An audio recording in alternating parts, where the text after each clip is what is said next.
stories of the Bible. Jesus and the Sinful Woman. This is Jesus. Heyo! Who is the Son of God and the Savior of the world. While Jesus was on earth, he taught everyone about God's love and healed people from their sickness. He did many miracles like calming storms and even raised people from the dead. Wahoo! There were a group of Jewish leaders called the Pharisees who heard Jesus speak often. One of the Pharisees, named Simon, asked Jesus to have dinner with him. Come on over. Oh, okay. Sounds good.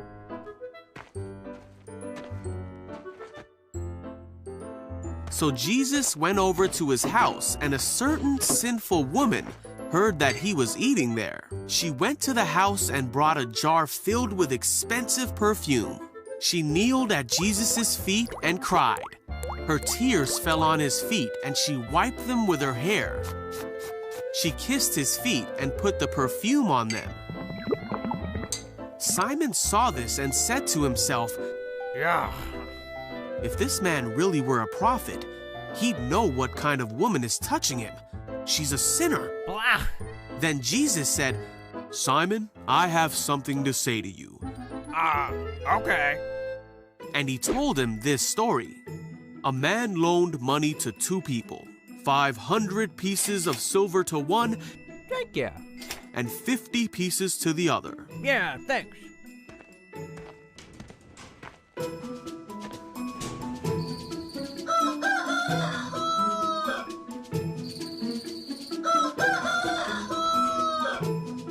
Oh, hello again. But neither of them could repay him. Sorry. Yeah, sorry. So he kindly forgave them both, It's okay.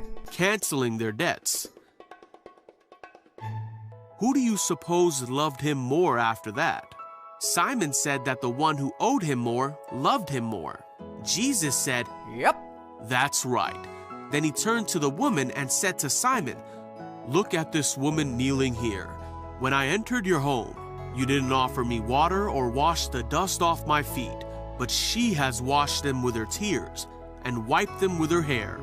I tell you, her sins, and there are many, have been forgiven, so she has shown me much love.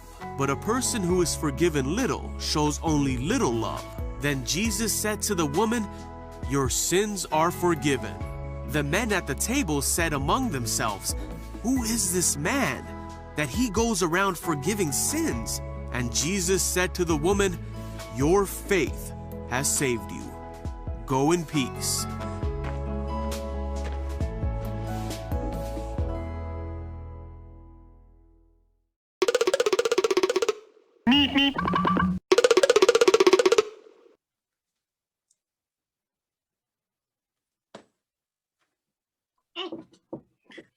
Hello. Do you need a cushion? Hold on. Yeah. Oh, rise up. Whoa. Different place to normal. Are you in Daddy's office? Yeah. Ooh, it was hard. Better. Oh, that's brilliant. How? Grab the bag. Oh, and you've got your bag ready as well. Well done. Have you had a good day at school? Yeah. Well, are you ready to try our first package in the parcel? Yeah. Ready? Do you want to go into your package and find the one with number 1 written on it? That's it.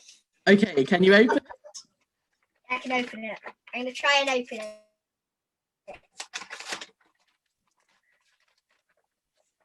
Okay, can you show us what's inside? Whoa, okay, can you get it all out? Pardon? Can you All of it. yeah?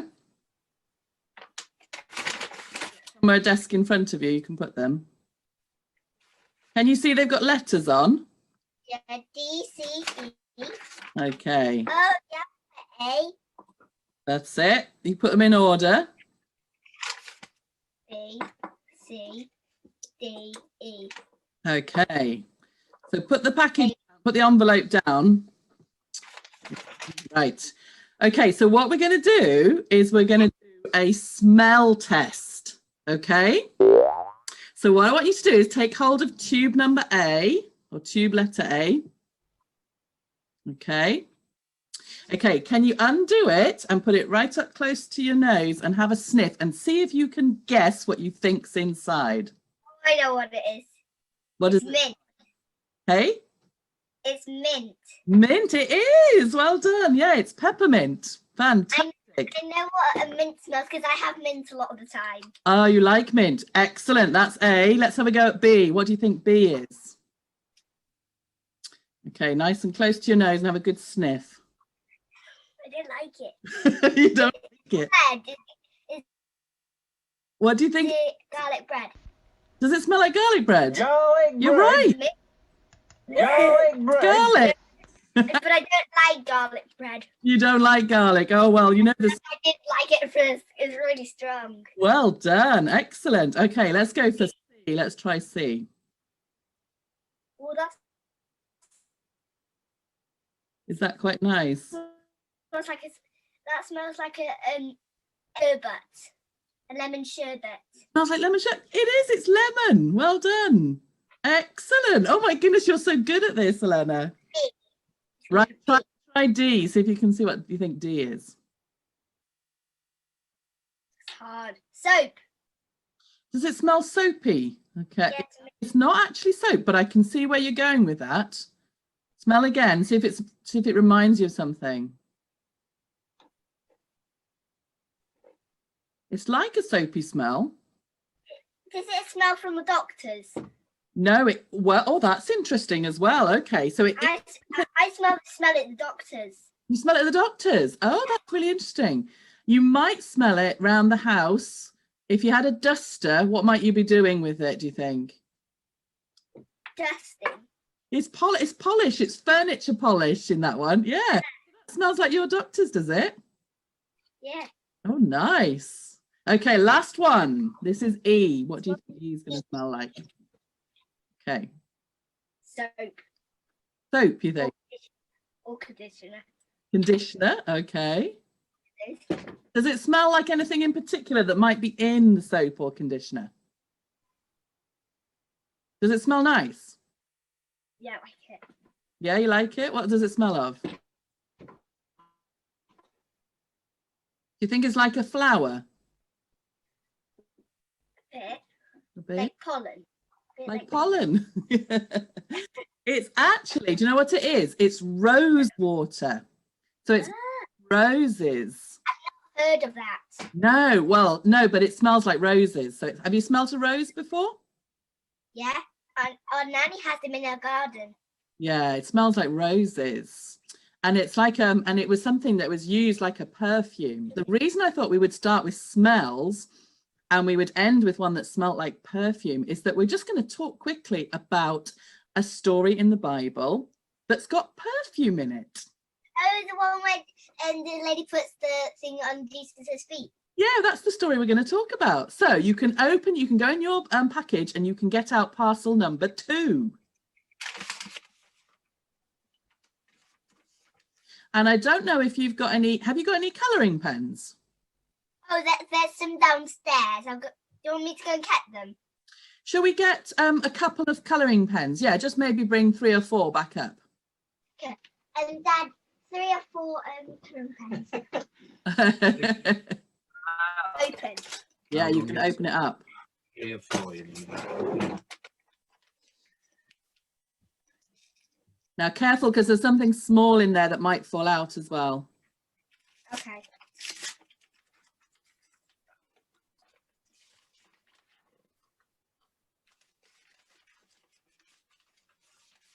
A small pin. There's simply a pin sort of thing. Yeah, you keep that pin to one side. Okay, what else can you see? What's on the pictures? I can show my love for Jesus. Feet. Yeah, so there's some feet. Bottle. There's a bottle of what? Oh, look, what's that going to be? The perfume. Okay, so I thought whilst we had a little chat about this story, you and me, because I've got one as well, and you and me could both colour the feet and the bottle, okay, whilst we have a little chat, and then we'll show each other at the end our finished ones, okay? Does that sound all right? Yeah. Have you good? It doesn't matter what colour you do the feet or the bottle. And I'll get some pens here as well, and I'll start drawing my one. Then we can show each other at the end, okay? Have you got some pens now? A lot. You've got loads, okay, cool. Right, so maybe you can tell me then, what do you remember about this story with the perfume? Can you remember what happened? That when some important people saw the woman put the perfume on Jesus, they thought it was disgraceful. Like, why do you think that? Do you think? Because you could they thought you could make money by selling it, or use it for more you used it for. Oh, actually more, but yeah, because actually there's more than one place in the Bible where it talks about this putting perfume on Jesus's feet, and you're absolutely right. It's talking about a story where they thought it was dreadful that she'd put this expensive perfume on Jesus's feet. We're gonna talk about this story where it was a lady, and she wasn't actually invited to this house. She just went to this house. In fact, the house belonged to somebody called Simon, and he was a Pharisee. Do you remember what Pharisees are? And the people who thought they were really holy. Yeah, they think that the most important thing is keeping the laws, and they basically wanted to make sure that everybody kept the laws. They didn't really care very much about people. And no. Yeah, and so Jesus went to this Pharisee's house, and he was called Simon. And Simon was a bit rude, actually, because he didn't give Jesus like the proper welcome that you're supposed to give. And so he didn't give Jesus a kiss, because they used to kiss people when they came in the house. And he didn't wash Jesus's feet, even though Jesus's feet would have been dirty. And normally they tried to do washing of feet before they sat down to eat a meal. And sometimes they would even put like nice smelling oil on their head, but he didn't do that either. And Jesus sat down to eat with him, but this lady crept in, probably because she really wanted to see Jesus. And Jesus felt her, touch his foot. And then when he looked up, she what do you think she did? Do you know? No. She basically, I think, because she saw that Jesus was so good and so holy, she felt really rubbish about how bad she was and how many things she'd done wrong. And so she started crying, and she ended up washing Jesus's feet with her tears and drying them with her hair. And then she brought along this special bottle of perfume. And so she put the perfume onto Jesus's feet and rubbed it in. And then basically Jesus told a story to the Pharisees that were watching this, horrified. They just thought it was dreadful. And Jesus told a story, and basically he said that what she'd done was far better. And because she'd done lots of bad things, actually, she would love him even more, because he could forgive her of lots of bad things, lots of sins that she'd done in her life.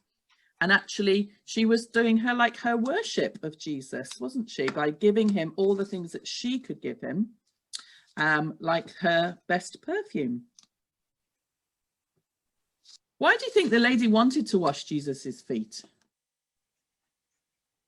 Because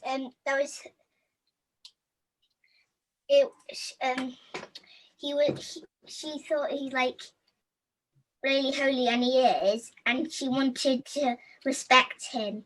Yeah, and what do you think Jesus thought about it? That she'd done a really good decision.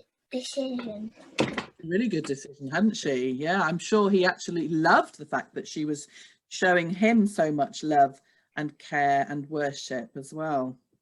Is yours nearly finished? No. Are you colouring in the toes? And I've already done the little parts and doing a big one of the big ones now. Okay. I'm doing mine in stripes. Oh, good idea. Good idea. Mine's nearly done, but I've done it all one colour, so. I've not, so it's taken me longer. Yeah, that's. So what do you think the Pharisees thought about her putting perfume on his feet?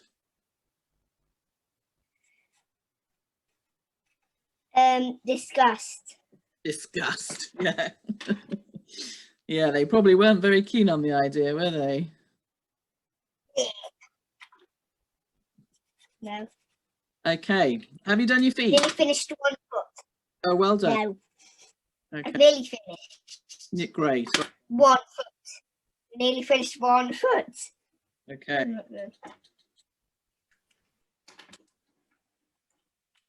Can you show me what you've done? I've nearly finished one toe, so I'm going to show you before I start the other one. Okay. Oh, wow. Okay, that's amazing. Oh, it's much better than mine. Mine are just plain.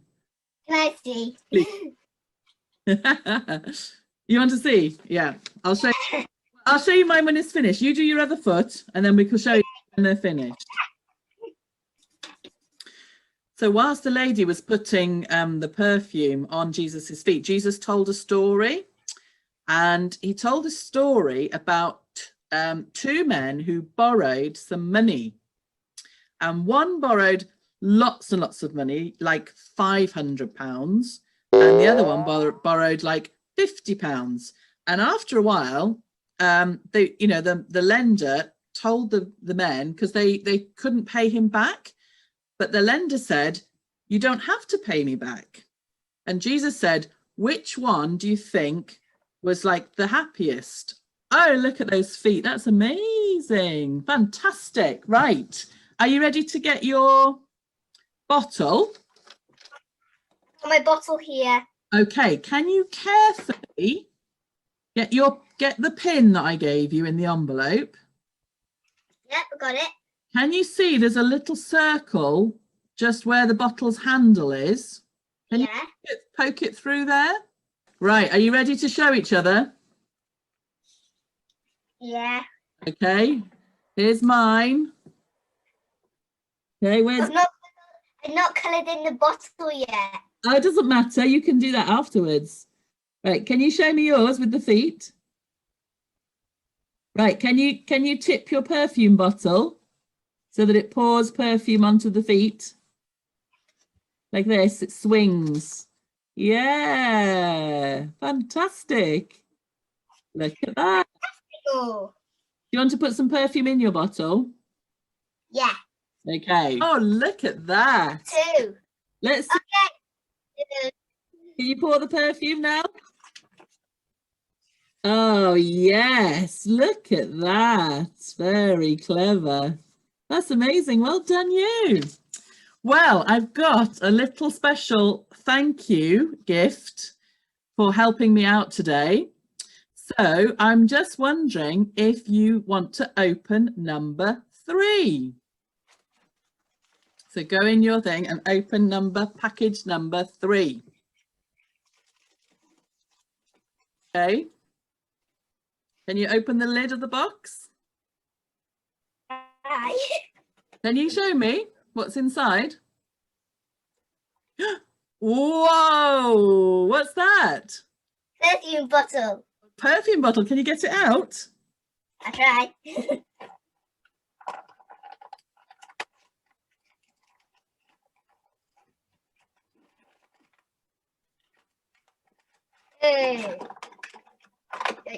I got some posh perfume here as well. I've got a bottle here. I'm going to get some out as well.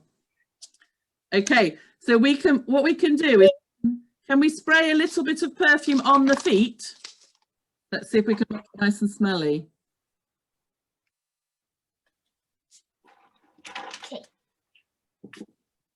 A little bit on. See if do they smell nice now?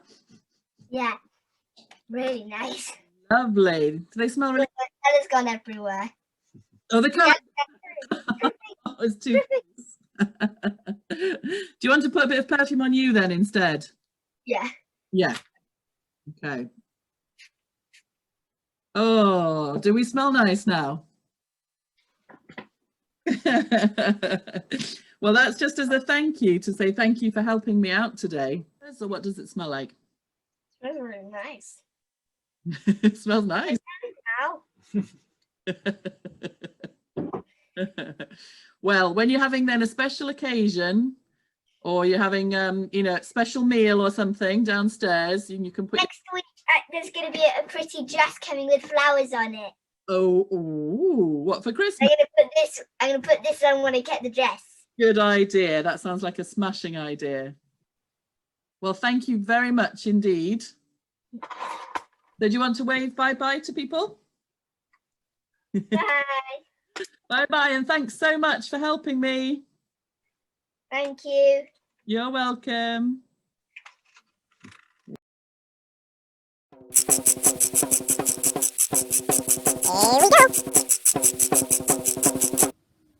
Arglwydd Dduw, diolch I ti ein bod yn gallu dod at ti unrhyw bryd o pan da ni'n deud sori rwy ti'n maddau i ni, ein holl bechodau.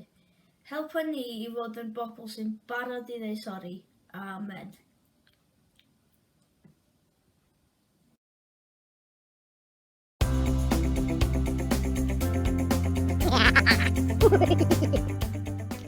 All Sorts tries to offer something for everyone, not everything for everyone.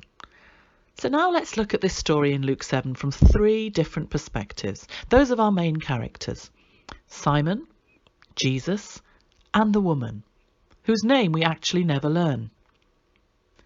Let's start with Simon. Simon the Pharisee. Now Simon was a common name, but this particular Simon was a curious Pharisee. Simon might have been one of those that has just heard Jesus talking about eating and drinking, if you look at the verses before our story in Luke 7. Anyhow, Simon is interested enough to invite Jesus to his house for dinner, but here is where we probably see the fine line Simon is trying to walk. He is curious enough to invite Jesus to dinner so he can hear more, but he clearly decides not to welcome Jesus in the way that people would have invited a rabbi or honoured guest into the house.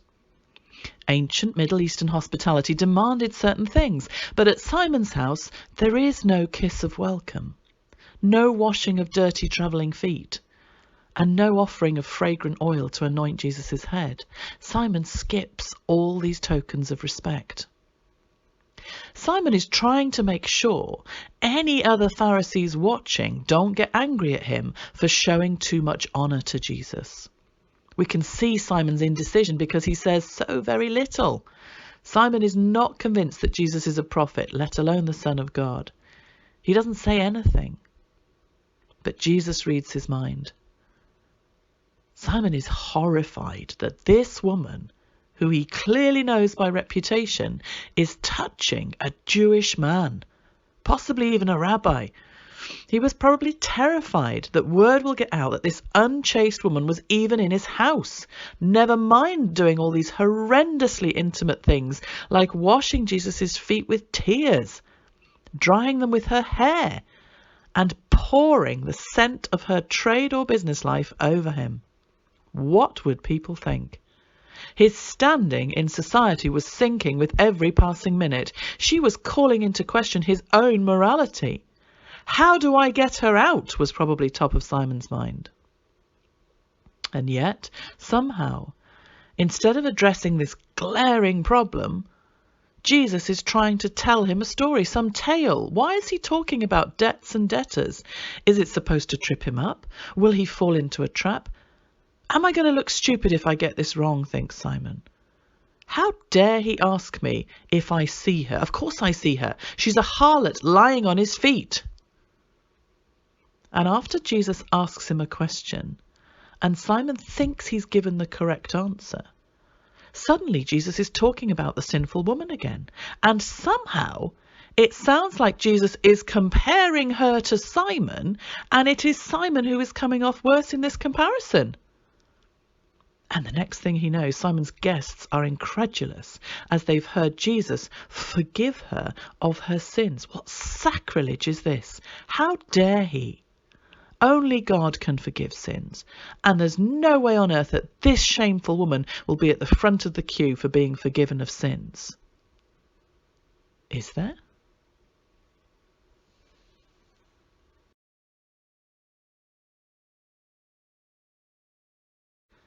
Jesus sat down at the table. None of the usual welcome from even the poorest of households had been observed. Jesus felt the scrutiny of the Pharisee eyes once again. Once again, it was going to be a case of asking questions, telling stories, and waiting to see if any of them could actually see.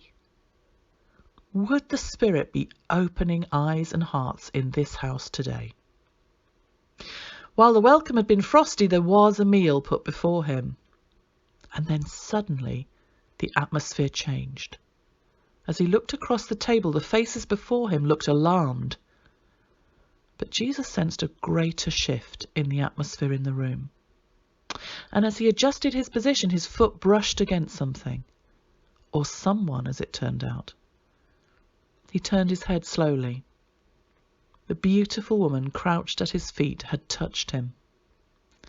The woman's eyes, that looked older than her face, began to fill with tears. Jesus already knew which encounter today was going to be the most important, and it wasn't going to be with one of the self-important teachers of the law sat opposite. As the tears streamed down her face, the woman reached for his foot. He felt her tender touch, the damp hands as they rubbed away the dirt from the road, the softness of her hair as she moved from one foot to the other. He breathed in the aroma that started to fill the room as she poured an exotic and spicy oil onto his feet and massaged it in. And above all, he sensed the thick, powerful emotion that she emanated. Love. Her tears, love. Her hair, love. Her kisses, love. Her perfume, love. An extravagant act of love and worship. An anointing, not of his head, but of his feet, where she felt comfortable, where she felt she belonged. Pure and holy, a baptism of tears and an anointing of oil. There was no need to point out her sin. She was more conscious of it than anyone else in the room. She knew the full extent of what her life had become. But yet here she was offering the greatest acknowledgement of who he was. And her act of worship had been the only one offered. Jesus told his story. Would Simon understand? Would the woman, who was still kissing his feet, hear the truth lying under the story? Did she understand that being with her, he now knew the extent of her sin? He needed to talk of a costly debt, not 1 denarius or 2, which was 1 day's wage. She needed to hear 500 days worth of sinning, 500 times of failing, cancelled. And as he looked at her, she knew he saw her. She knew he knew her every mistake. Your faith has saved you. I see you. I see your faith. I see your adoration. I see you. Not whatever everybody else sees. I see you. Go in peace. I see your sordid past, I see your humble present, but I also see your glorious future. Go in peace.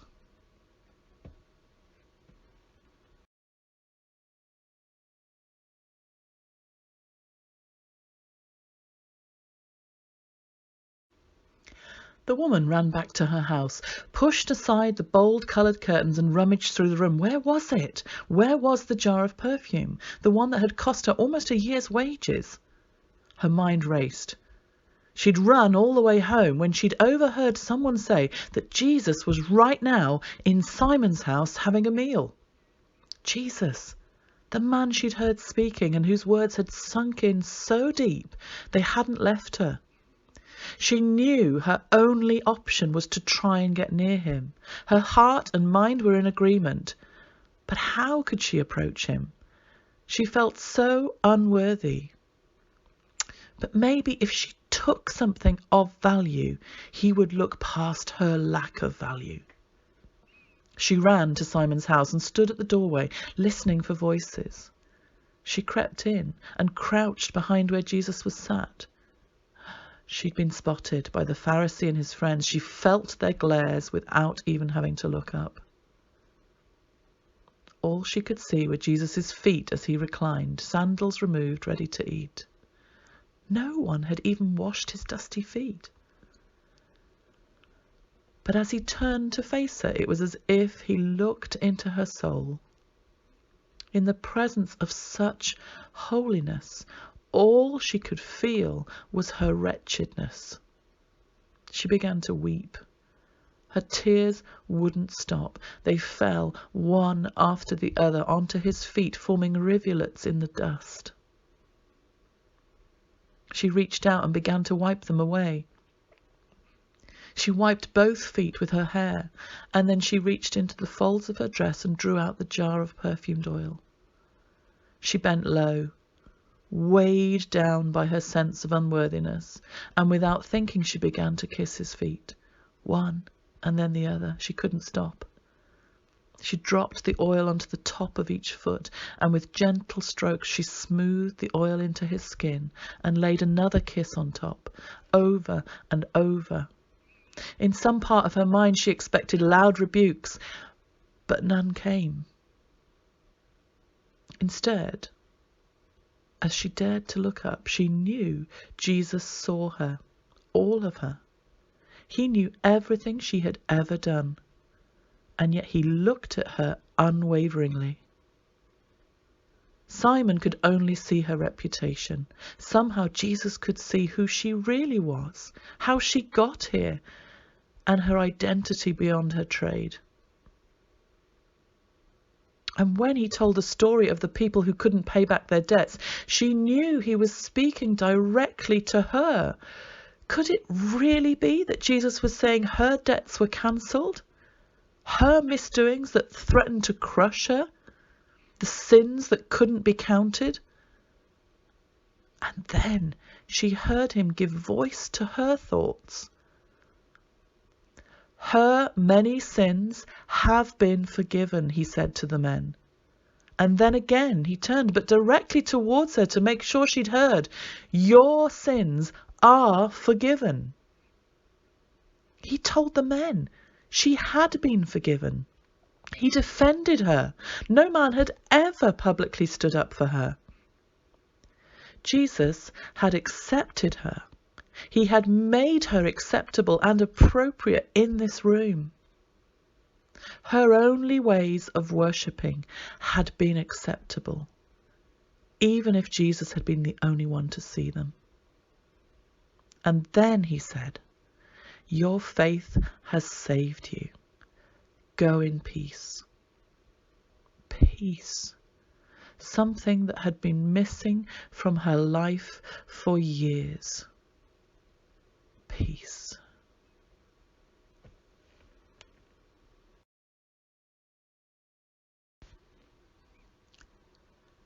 Do we come to Jesus like Simon, with a sense of obligation or curiosity, but worried what others will think? Do we skip over the chance to deeply welcome, honour and revere Jesus in full recognition of who he is? Or do we come like the woman, with an unstoppable desire to be close to the one who saved us, the one who cancelled our many debts and sins? do we humbly fall at his feet with the only appropriate response to the weight of our wrongdoings, ready to exchange our wretchedness for his peace.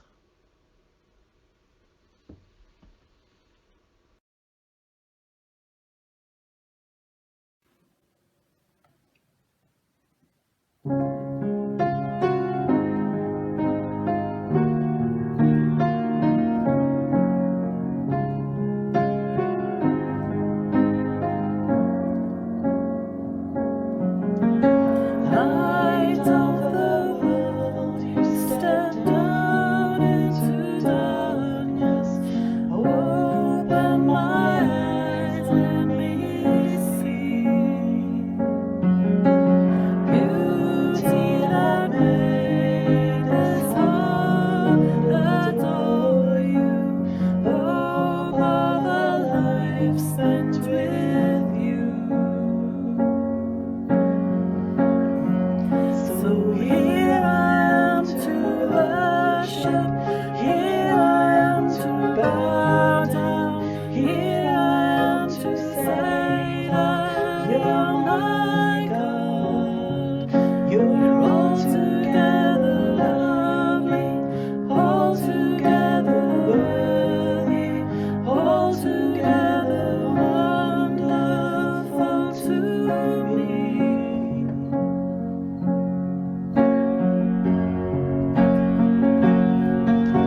King of all kings, so highly exalted, glorious in heaven above.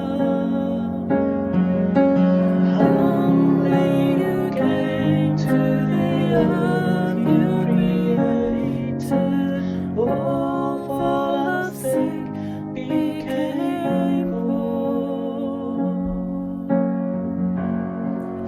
So here I am to worship, here I am to bow down, here I am to say that you're my God. You're altogether lovely, altogether worthy, altogether wonderful to me. And I'll never know how much it costs to see my sin upon that cross. And I'll never know how much it costs to see my sin upon that cross. So here I am to worship, here I am to bow down, here I am to say that you're my God. You're altogether